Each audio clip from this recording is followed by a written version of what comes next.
Today, we're diving into the world of air conditioner installations and what you can expect in terms of costs. Whether you're upgrading to a more efficient unit or installing AC for the first time, understanding these costs is crucial. The cost of an installation can vary depending on several factors: the type of unit you choose, the size of your home, and the complexity of the installation. So let's break it down. The type of air conditioner you select will greatly impact the cost. A basic window-style unit might be more affordable up front, while a central system could require more investment, but offers better cooling efficiency and comfort. Installing an air conditioner involves more than just placing the unit. Factors like ductwork, electrical work, and the need for permits can add to that total cost.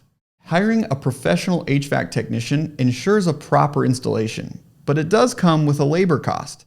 This cost can vary based on your location and the contractor's rates. So let's talk about the numbers. On average, installing a new air conditioner can range from $8,000 to $12,000 for an entry-level system and goes up depending on the factors we've already discussed. For a more precise estimate, it's best to get multiple quotes from licensed HVAC professionals in your area.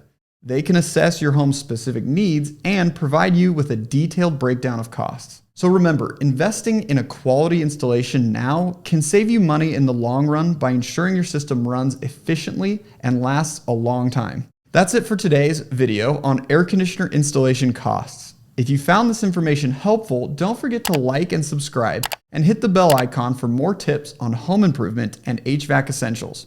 Thanks for watching.